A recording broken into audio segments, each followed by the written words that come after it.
Today we'll be finding out just how different a $1 trainer is compared to a $1,000 trainer. One that has so much experience and knowledge in the game, and the other that's just happy to be here. Does it actually make that much of a difference? Guys, let's just go find out.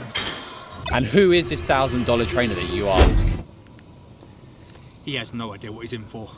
This is Harry, aka Trained by Warrior, an ex-competing bodybuilder with many medals to his name over the course of his 5 competing shows. So you may be wondering, Sam, how have you managed to find a £1 trainer? Hello. This is going to be fun. Well, I have a pound coin and I have a James, hence £1 trainer. Pound coin. Oh, no way. We'll come back to that after. So I quickly snuck away because I didn't want Harry to hear this, but Harry's going to be ranked off of 3 things. It's exercise selection, it's the end pump, and just overall, because we all know how PTs can be, how enthusiastic that they are throughout the workout. So let's see how he gets on. So different variations will have a different, what's known as a strength profile, where certain points throughout that range of motion, it'll be weaker or heavier. So it comes down to understanding biomechanics of yourself and the profiling of machines.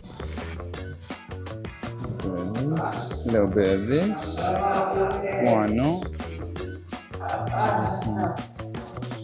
Over here. All right, so I'm going to help you out. We're training back. I think I've got just the thing for you.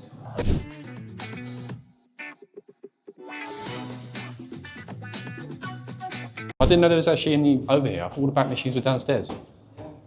You'll soon see. Okay, so it's taking me upstairs to the cardio. James, where are we actually going?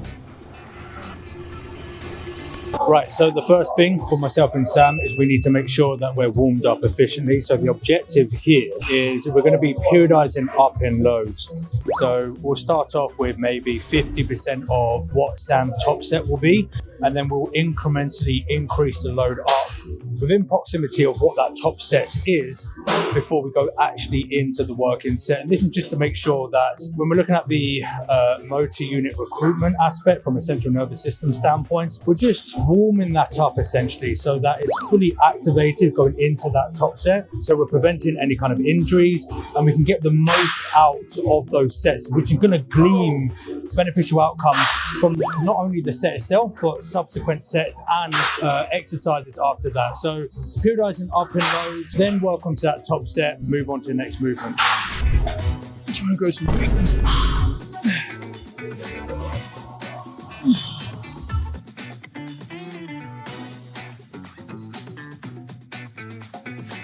I mean, this is only 2 sets in and I'm blowing out.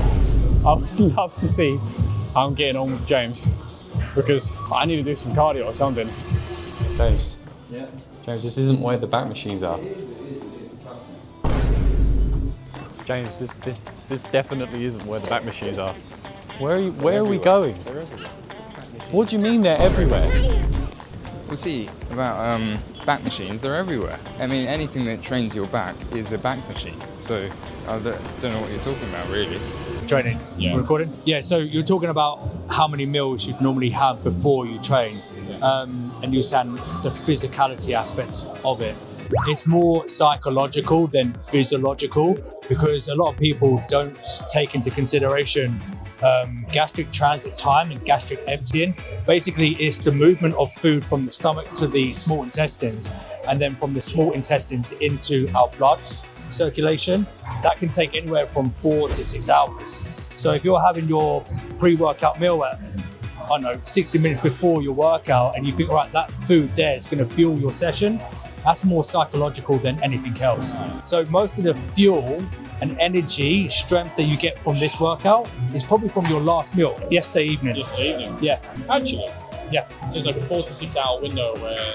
Generally speaking, because obviously when you start looking at types of foods that you're eating, so for an example, like a red meat, steak, that's going to take a lot longer to break that down in comparison to poultry, chicken, egg whites. So egg whites, generally speaking, it could be 4 to 5 hours for egg whites, whereas a steak might take you 9 to 10 hours. Yeah. So there you go. So, good for your back, I'm telling you. Good for your back.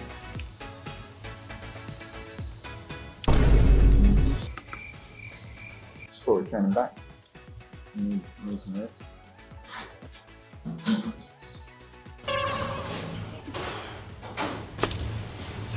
Just tell me what we're training today and what we're doing.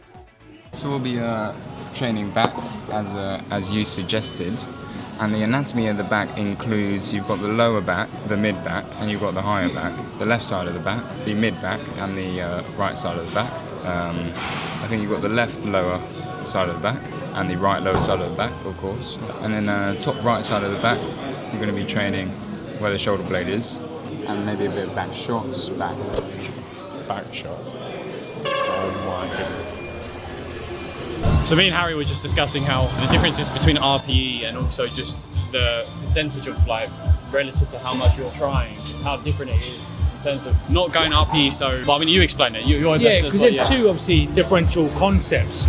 You've got RAR, which is reps in reserve, and then you've got RPE, which is your relative effort, or the actual RPE acronym is your rate of perceived exertion. So again, how much effort you're putting into those sets. There's a clearer delineation between RPE than RAR, because when you're going off of a percentage, it's just kind of like, right, 50% of what your full effort would be, and then 100% is, right, go to absolute failure.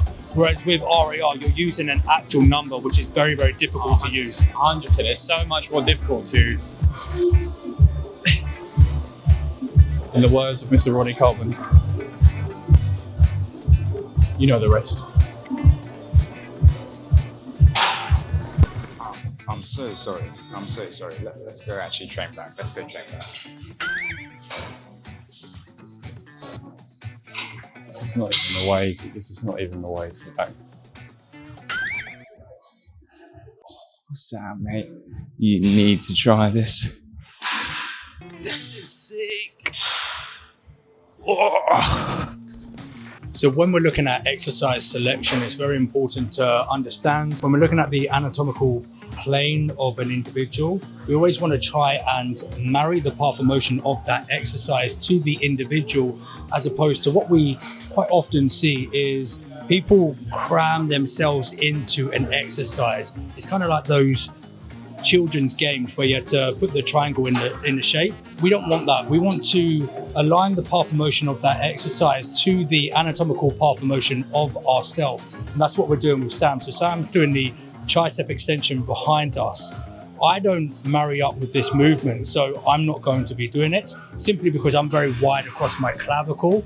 So it doesn't work well for me. It feels very uncomfortable. Whereas with Sam being slightly narrower, it's going to work very nicely for him, so we can keep it in. So just a key point to note is always try to align the exercise path of motion with your anatomical path of motion, as opposed to cramming yourself into that movement.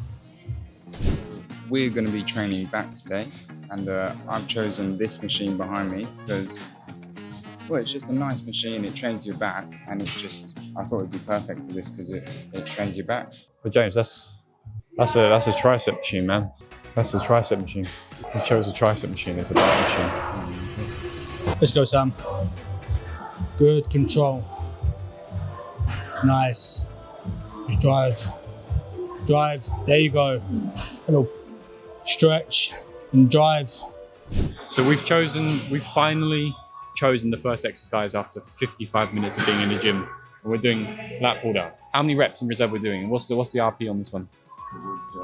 What would be the RPM?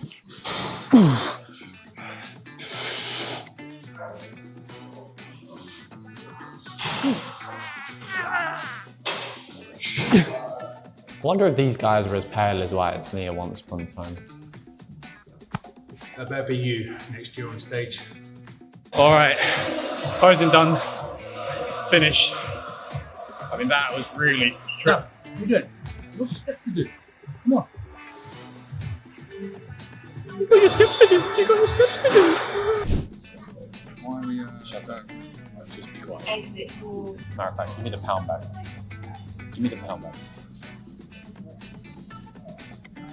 We are now arriving at Forest Gate. Well, who do you think is the better trainer? Let me know in the comments below. Is it James or is it Harry? And now if you want to see what the best sleeping routine in 30 days looks like, click here.